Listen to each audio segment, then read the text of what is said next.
What's up everybody, Smooth here, and for today's video we have Wukong in the jungle for you. Apologies because this video is an older video. It was a couple of days before the new patch got released, but it is a really fun game, a really solid game overall.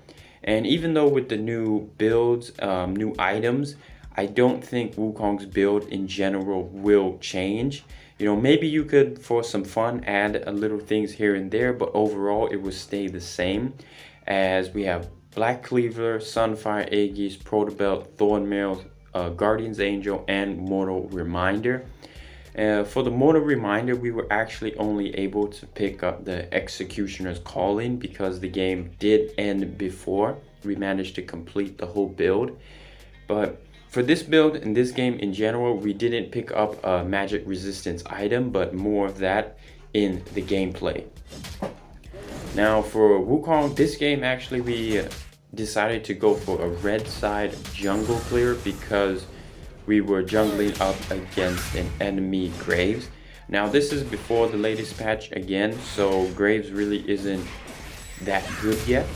I have seen some really good gameplays on Graves lately with the new patch, with some new builds. But I don't know if Graves will be on my list to play at the very moment because I'm more interested in playing other characters.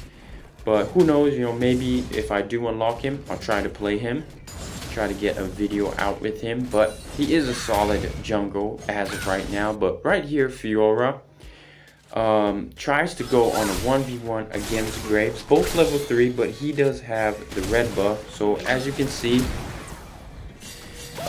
she almost dies. But right here, this is just completely our fault, being stupid, following up her engagement. And we end up losing our life for it, giving away the first blood to Malphite. And at this very moment, we were actually very mad because I was just like, there was no reason for her to do that. Like, they didn't have to do that at all. They could have just waited. Maybe we can both engage and collapse on him on the river scuttle. But at this very moment, I was just kind of mad, like 1 minute into the game, and I'm already giving up first blood. So I was kind of pissed as right here Graves is coming and trying to take the river scuttle, but Diana does a fantastic job right here rotating in. So we managed to push him away and we managed to pick up the river scuttle. So a great job of rotating right here by Diana. As Twisted Fate does make his way over. And a little scuffle breaks out right here, but nothing much. Just tossing some abilities at each other. Nothing too crazy. Everybody's just telling each other to retreat. So I back up. I go do some more farming, pick up my blue. And right here, it was just pure ignorance on our part. Like, we allowed the emotions of the game to take over. As you can see, they are tower diving Lucian. And we already had an ultimate because we picked up the blue buff.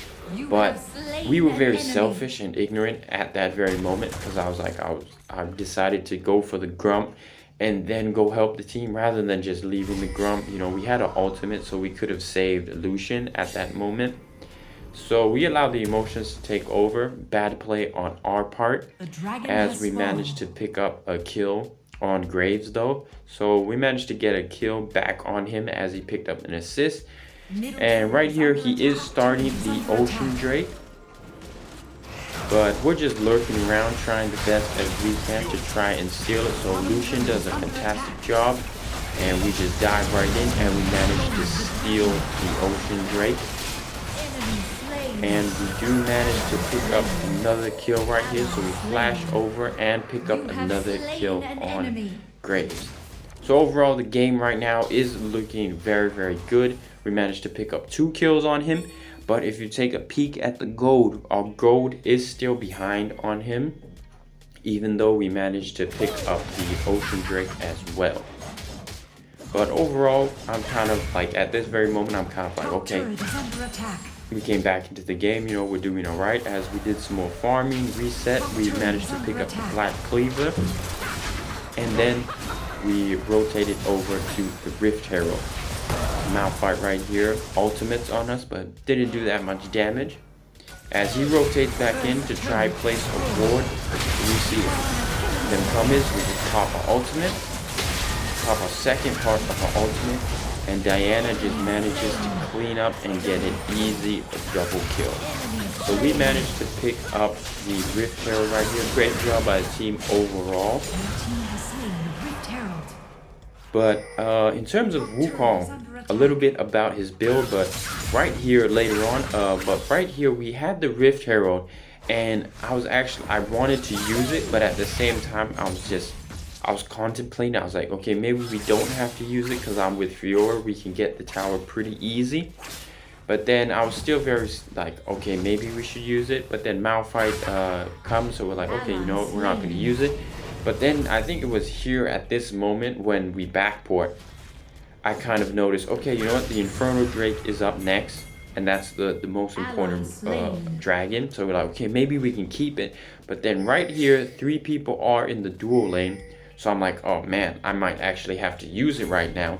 But at the same time, I was just trying to be as patient as I could and try to see if I can clear the minion waves and keep the Rift Herald for the Ocean Drake. And then right here, I'm pinging to Diana. I'm like, okay, go for the mid turret. I think I noticed around here that Diana is by herself in the mid turret, so I ping Diana right here. I'm like, just go for that turret.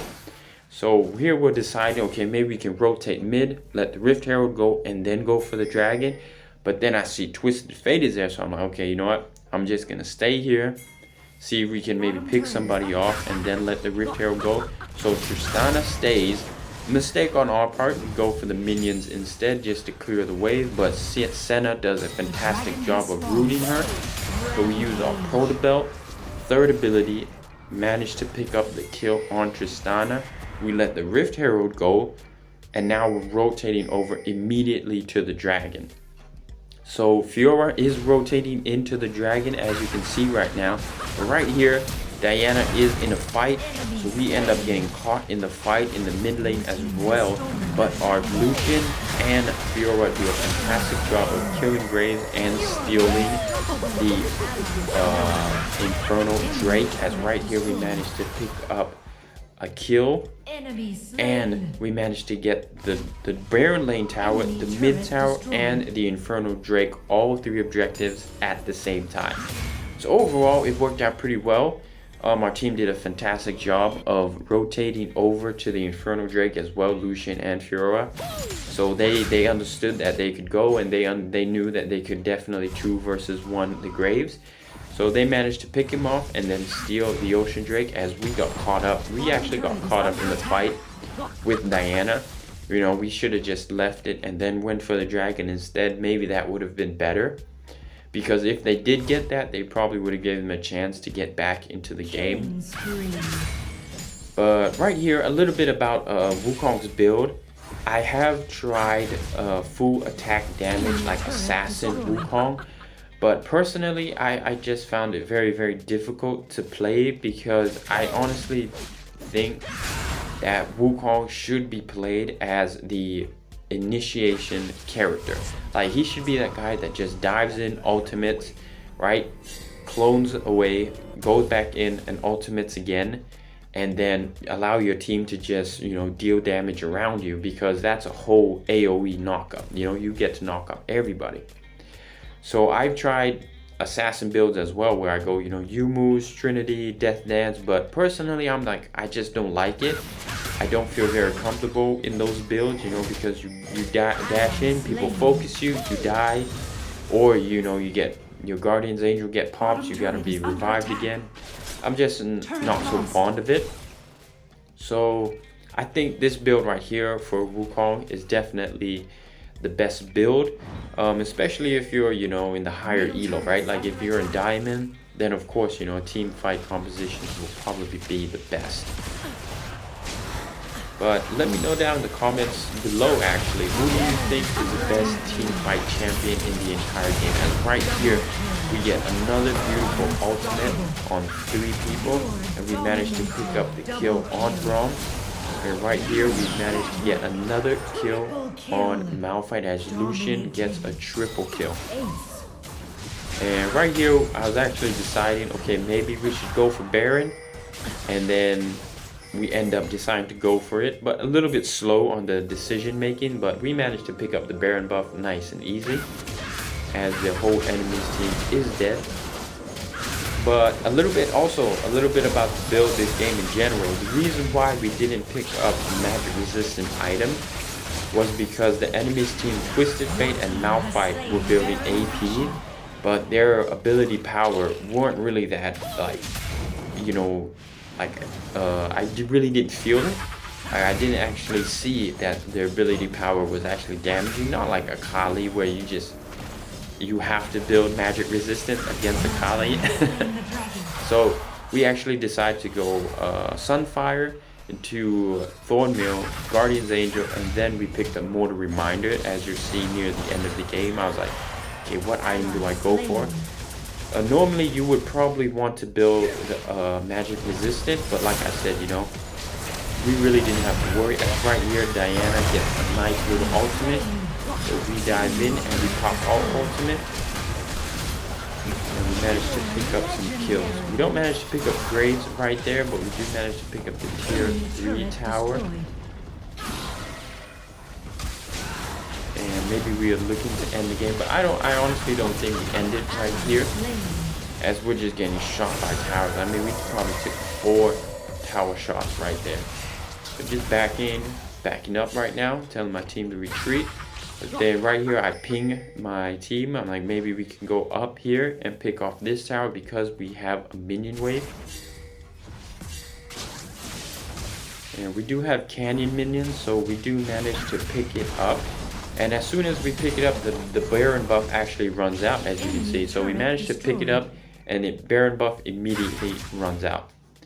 So as you can see right here, we were kind of skeptical, like, okay, maybe what should we do? But we end up going for the Executioner's Calling, because we were like, why not? You know, just go full damage. You know, no need to go for magic resistance when their damage really wasn't that impactful. And right here, we're just pushing the minion wave, as the Baron buff is spawning up in 30 seconds. But I do believe right here we just go for a push, and we managed to pick up the tier 3 tower right here in the Baron lane. And we're just trying to do as much damage as we can, trying to get a team fight going on. As we dive in right here, pick up a kill on Tristana, and then pop an ultimate again. And right here we do die, but like I said, you know, we managed to do enough stuns and everything for our team to pick up, and we managed to end the game right here. So again, apologies that it's an older video, but it was an absolute banger video. I really enjoyed this game, especially with the early game we had. You know, it was pretty frustrating. We managed to steal the Ocean Drake and then bring the game back. But what do you guys think? Who, honestly, in your opinion, is the best teamfight champion in the entire game right now? Mine, personally, I would have to give it to Seraphine, because she is just absolutely destructible with her skills. So I would give it to her. But who do you guys think is the best? Leave it down in the comments below. Stay safe, stay healthy, everybody. Peace.